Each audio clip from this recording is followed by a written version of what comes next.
Hi everyone, here's the cheese that I promised I was going to show you after it was dehydrated. Now I decided to put only one in the fridge to see how that's going to work. And I put 4 of them into the dehydrator yesterday, and I made them stay all day yesterday and all night in the dehydrator at, I think it was about 112 to 115, not sure exactly, but it's always at the temperature that you want to keep your cheese raw. So just wanted to show you. I did have difficulty removing this paper off my cheese this morning. So what I did was I put it into the refrigerator because it doesn't have a waxy film. But what I did do was I did put it in the refrigerator for a couple of hours, and the moisture softened the paper, and I was able to remove the paper without a problem. And I did recoat it with my starch. So this way it also helps protect it. So this is what it looks like, and it's nice, and I'm not sure if you can hear it. It's nice and firm. I can hold my cheese, but if I squeeze it, it has a nice little give. Now again, it's the first time I've done it with the carrageenan. I just wanted to see what the difference the cheese is going to be like, what the difference is going to be like. And it's always fun to experiment with food and see what will be the best cheese that I personally would like to make at home.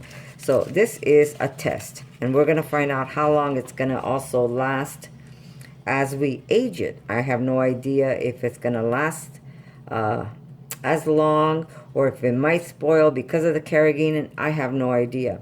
Like I said, if you don't have carrageenan, you could probably do the same thing with the agar. But what I would do is take the agar that you would, the same amount agar that I used as carrageenan. You want to take your agar and melt it on the stove, and that you have to slowly melt. You'll see that the agar will turn transparent, and then you let it just simmer for a while to make sure that it's completely dissolved. Then add it to the cheese. That's if you're going to use the carrageenan. No, the agar, sorry.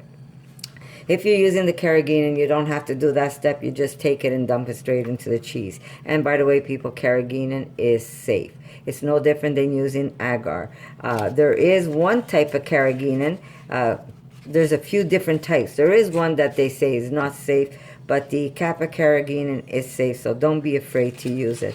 You could buy it. I could try and put a link for you again. You could buy it on Amazon, or there's another place where you could get the one my daughter gets for me, and you can try it that way. So here's the cheese. It looks great. The smell is amazing. Now this one here broke on me when I unraveled it, so this will be the one I'm going to cut here to show you what it looks like. So here's the cheese inside, and I'm going to slice it for you guys. And it's just a perfect texture. Look at that. And this is going to have little bits of hot pepper going throughout the cheese. And the texture feels nice. And since I'm on a water fast, I'm going to have my daughter try it. Erica, would you just try this and let me know what the flavor is like? Maybe you could explain how the flavors, if it's too hot or spicy. Smells good. Smells good? How's the texture? It's not spicy for me. No, it's got a good but it has a spice? Yeah. Does it have a... It has spice, but... It has a little bit of spice? Well, for people who don't eat a lot of spice, I guess it would be spicy. Spicy, but for you, because you're so used to me bombarding your foods with hot stuff. My poor kid, she had to learn to like hot stuff because I'm a hot pepper fanatic. It tastes very good. I'm not good at describing, but... It's more tastes very good. milkier than the other cheese, right? Yeah. Because of the liquids Milkier, that yeah. So it's got almost like a regatta taste, would you say? Or like a cream cheese? A regatta. Yeah, texture. So the taste is good. So here we go, guys. Taste is good. The feel is good. Now this is, I would use it at creamy like this, or keep maybe 1 or 2 to age just to see. And that's what I'm going to do. I'm going to put a couple to age, or maybe 1 to age, and my daughter can eat the rest. And just see if the carrageenan will stay and not spoil the cheese for me.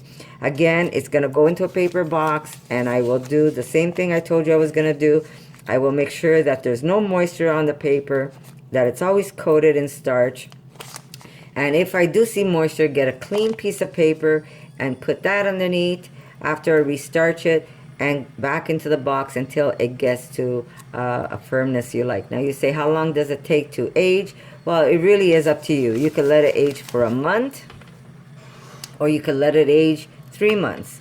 The longer you age it, the firmer the cheese is going to be. And like I said, this one right now is a very soft texture, almost like a cream cheese, right, Erica? Mm-hmm. Yes. You could show So, them what an aged. Okay, this is my blue cheese, and that's Been aged. that's been aged. So the slices are a little firmer, but I've aged my blue cheese even longer than this. So again, it really is up to you on how long you want to age it. If you really like your cheese, sometimes you don't age it at all. You just eat it. Like at this point, it's got a nice crust on the outside. It's very firm on the outside, but very almost like a brie in the inside, right, Erica? Brie is more Cream and more. like smooth. It's more like I can't explain. Brie. No, it's not like a brie. It's more like Like a ricotta? yeah. Okay, so apparently it's like a ricotta. I have no idea, because of course I would be doing a water or a juice fast when I'm making the best food around. Okay, so there you go, guys. I'm also going to make another small update just to show you the process of it aging, to see that if the agar is still okay in the cheese, and if the texture changes.